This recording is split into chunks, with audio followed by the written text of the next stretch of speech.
a lot of other things. Okay. At the conclusion of your training, even as you look back now, outside of the actual skill that you learned, what is the biggest thing that you took from that training that you may still use today, or? I don't know. I guess probably the biggest thing is the discipline of it. I was all over the place before I went into the military, and I finally got my ducks in a row.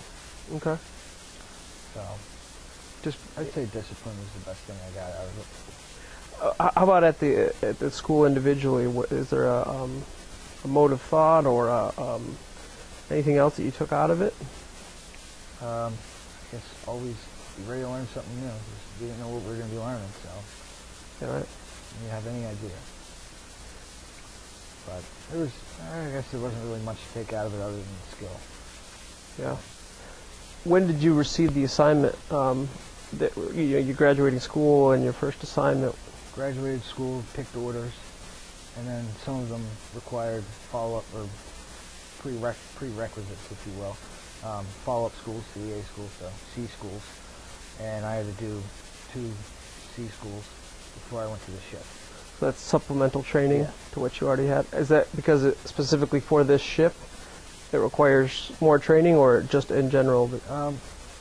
Yeah, there's direct support and then surface training, like kind of getting to know the equipment we're going to be using. Okay. And each ship would have a different set of equipment, so you'd have to learn. Yeah, the destroyers and the cruisers usually had the same equipment. Aircraft carriers and the amphibs had different equipment, but a lot of it overlapped a lot. Okay. And what was your first assignment? A destroyer out of Hawaii, the USS Chung Hoon. How did you feel about that when you got it? I was kind of excited. Why? Well, I'm going to Hawaii, but I was a little upset at first. I'm like, I'm going to be on a ship. But then it really didn't bother me, because I'm like, I'm going to go travel. So. I guess you were upset you were going to be on a ship? I wasn't upset. Some people were really upset they were going on a ship. A lot of people wanted to stay on land and go to San Diego or wherever. Does that seem strange when you joined the Navy? What? To want to stay on land? I didn't want to. I mean, I kind of wanted to. There's one place I really wanted to go, but I couldn't go. And where's that? It's in West Virginia. Okay. But I was more than happy to take the ship. Okay. I guess I didn't know what to expect, really. Had you traveled out that far before you joined the military? Nope. What was the farthest you traveled before the military? Canada. North but not west? Nope, nothing west. What was that like when you first got there? Actually, a lot of fun. I mean, the plane ride was brutal, 17 hours. But got there, all the people I was going to be working with, they just took me right in. And it was right around Thanksgiving. And the guy who I'm still friends with today, him and his buddy took me in for Thanksgiving dinner, and we made a turducken. Nice. And it was a good time. But everybody was real welcoming, and it was good. And did you have a sense when you got there that they were deploying soon, or that it... No, I actually had no idea, because before I went there, I tried contacting the ship to find out who my, what's the word I'm looking for, my, sponsor? Or? Yeah, my sponsor was going to be, but they were out. The ship was out, so I didn't know anything until the day of. Until the day you deployed? No, until the day I got to Hawaii. Okay, and that was in November of 2006, right? Yep. Okay. So when you got there, you find out we're deploying. Yeah. What was that first kind of? I was excited. Yeah. Yeah, I had some time. I had, I guess, a good 3 months to get myself accustomed to everything, and then we left. Were you a person, or are you still, that kind of kept track of the global events, the war? Yeah, well, thanks to my job, we had followed it pretty close. So. Is that something you did before you joined? Yeah, I always kept up on things. And so did you have a sense as to where you were fitting in the big picture when you were getting ready to deploy?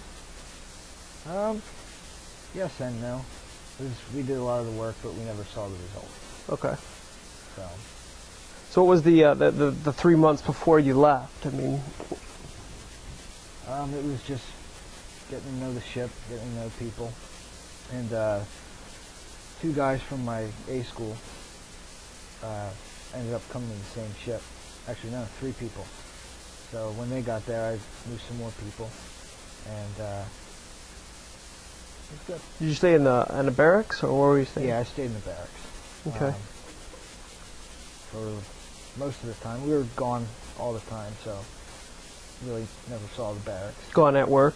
Yeah, we were out at, well, besides working for it, we were either deployed or out for this, out for that, workups, all sorts of different things. And then it wasn't until about a little less than a year before I got out that I went out and got my own apartment. Okay. What did your family and friends back home think when you told them you were headed out for deployment? They just wanted me to keep in touch, make sure everything's okay. Was it difficult communicating with them? No. Email. I can email them whenever I wanted for the most part. Well, not so much how you communicated, but more what you could communicate. Oh, I couldn't communicate anything really. Where we were, where we're going, just all where we have been. How did they take that? I don't know. I guess they were more curious than anything, wanting to know like where we're going. So I always sent them a postcard or something. Okay. Did you were you aware of people who were who violated this kind of secrecy? I knew of a couple incidents. And were they disciplined, or was it one of these things like? Yeah. Well, what happens? There was one person that was putting on Facebook or MySpace, we're going to be in such and such place in 3 days or what have you, and they got in big trouble. What is big trouble? Captain's mask. You go in front of the captain of the ship, and he deals you out punishment. They take pay away,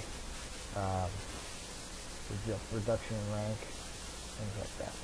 So how do they know that you go on there and you write, this is exactly where I am, Mom, on Facebook or whoever? How do they know? They monitor the computers. And you They have do? to sign basically a waiver saying we can monitor what you do. It's Department of Defense computer system, so they can. And that's all communication is monitored in that manner, is that right? Yeah. So they read your incoming and outgoing mail? If they or want to. They don't read everything, but Sure. if they find reason to, they will. What does that feel like, I guess? It never bothered me, but I guess some other people it did. I don't know. What did you pack?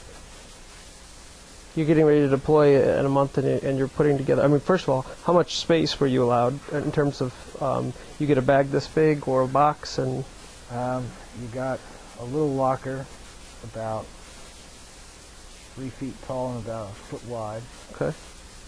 And barely fit anything in there. And then the coffin locker, which was you lift your bed up and you have just what's in it, and it's only about 6 inches deep and the size of a real small bed. So. And does that include the gear that you have to bring? Yeah. So how much like personal space are we talking? Barely anything. What did you bring? Just civilian clothes. About it. That's it? Computer, laptop. No books? No. I brought books. Did a lot of reading. And I kept those mostly in the workspace. You keep some things okay.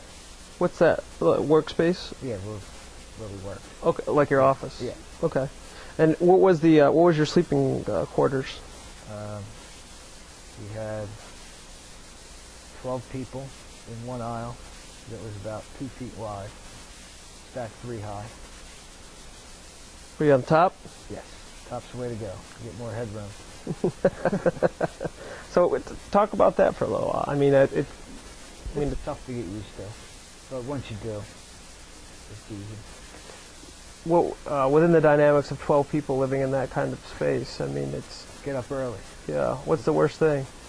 The worst is you're running late and everybody else is